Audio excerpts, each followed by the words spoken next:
It's time for spelling analysis. To do spelling analysis, you will need a pencil and a piece of paper. You can use the download that is next to this video in the course, and it's already pre-numbered 1 through 15 for you. With spelling analysis, we will have multiple levels. So go ahead and choose the level that's most appropriate to you. You also can do more than one level. That's totally fine. The thing that you need to know is that all of the spelling analysis lists in a given lesson use only the phonograms and spelling rules that you have already learned, so you won't come across any surprises. Rather, we'll be applying the things that we have learned to read and to spell new words. Now, go ahead and put down your pencils and just listen to begin. I will tell you when it's time to write the word. All right, the first word that we will write is map. Point to Los Angeles on the map. Map. Now, I want you to say map. Map. Now, I want us to segment or sound out the word together. And as we do that, I'm going to fingerspell, as we talked about in the prior video. All right, ready? Let's segment it. A, P. All right, notice each of these are written with one phonogram. Go ahead and write map. As you write it, be sure that you are sounding it out loud so that even I could hear you if I was in the room. That's a multi-sensory way of helping to help your brain code this information. I hear that you are sounding it out really well. All right, now go ahead and help me to write it. This time I want you to sound it out loud as I'm writing it. Let's do that together. A, P. All right, how will we read this? A, P. Map. All right, let's try another one. Dog. The dog is barking. Dog. Go ahead and say dog. Dog. Now let's sound it out. D, A, G.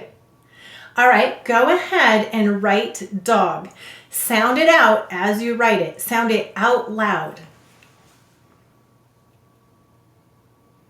Very good. Now help me to write it. Really, truly sound it out loud as I write it. D, A, G. Let's go ahead and read it. D, A, G. Dog. The next word is hat. I would like to find my winter hat. Hat. Go ahead and say hat. Now, let's sound it out. At. Very good. Now, go ahead and write it, and once again, sound it out as you write it. Excellent. Now help me to write it. At. Let's go ahead and sound it out together. At. Hat. The next word is fast. The boy ran very fast. Go ahead and say fast. Now, let's sound it out. F-a-s-t. This will be a s-z. Got it?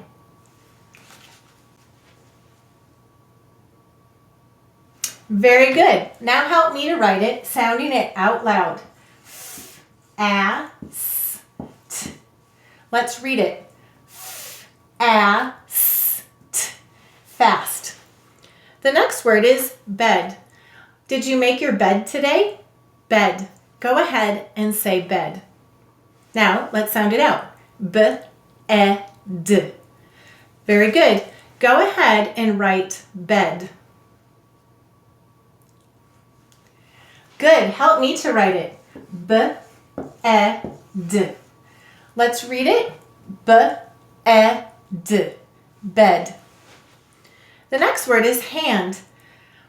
I have a ring on my hand. Hand. All right, go ahead and say hand. Let's sound it out. A-n-d. Go ahead and write hand. Good. Be sure you're sounding it out. Now help me to write it. A-n-d. Let's read it. and, hand. The next word is bag. I would like to go find a bag to put my groceries in. Bag. All right, go ahead and say bag. Let's sound it out. B-A-G. Good. Go ahead and write bag. Now, help me to write it.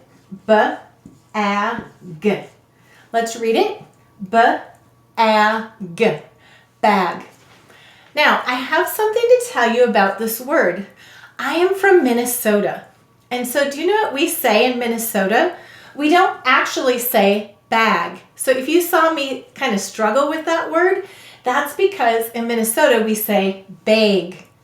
But we are going to be learning that there are reasons that vowels say their long sounds, and that in the word bag, it really is this first sound, a. And you'll also hear that in most of the world, we say bag. The spelling reflects a dialect that most people are, the way most people say it, bag. And my dialect is not really reflected in the spelling. So it's important to understand that just as I have to hear as someone from Minnesota, speakers from other parts of the world, when they say bag, they mean the same thing as what I mean when I say bag. And when they say bag, that is what is reflected in the spelling. So it will be spelled in a particular way. And if you have, if your dialect doesn't represent that spelling perfectly, it's good to understand that other dialects may or do. And just like you understand when they're speaking, you'll be able to understand it when you're reading. And then you'll understand the reason for the spelling. The next word is pink. I have a pink shirt. Go ahead and say pink. Let's sound it out. P-I. Use an I-E-Y. N. Use a tall k. Got it? Go ahead and write pink.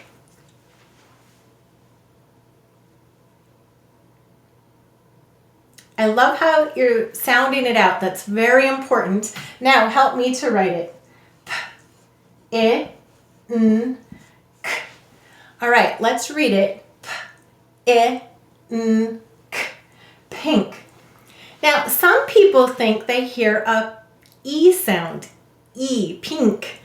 However, again, this is about dialect. Also, sounds have shades. Do you know how there is a color red and then there are many other shades of red? Or the color green and many shades of green.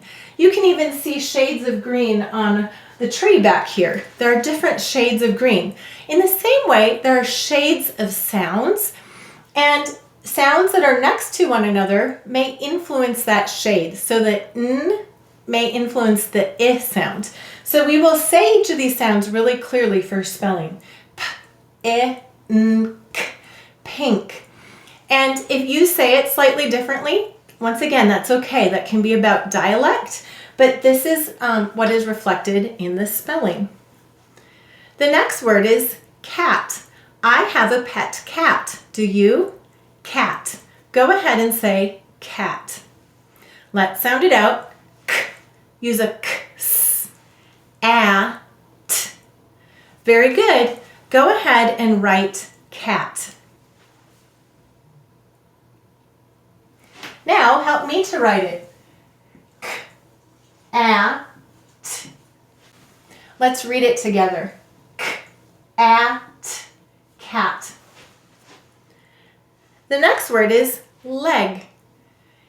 He got a mosquito bite on his leg. Leg. Go ahead and say leg. Let's sound it out. L-E-G. Very good. Go ahead and write leg.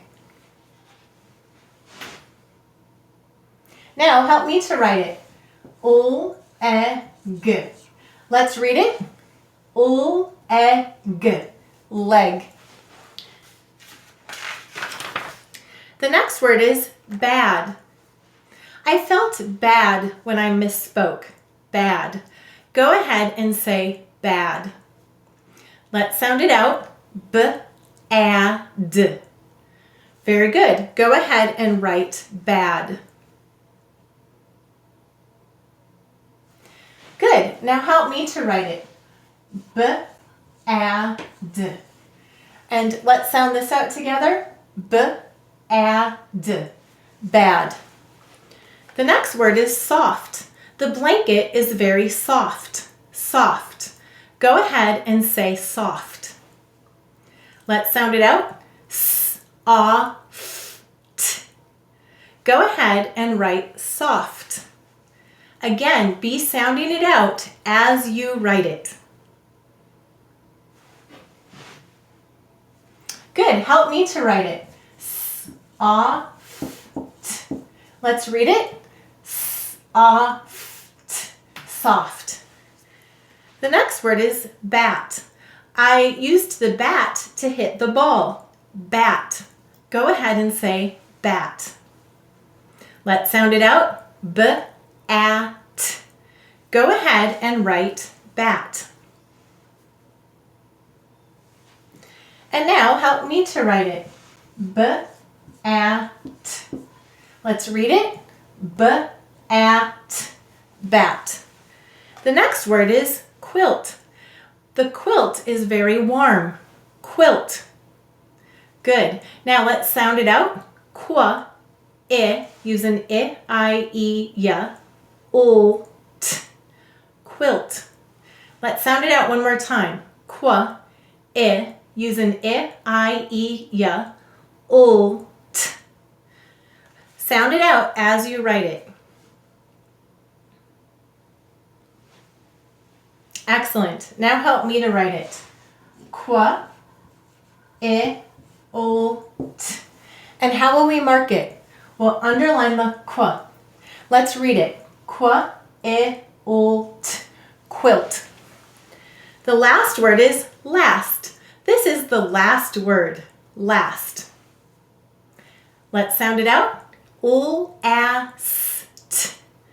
Good. Go ahead and write it. Now help me to write it. Last. Let's read it.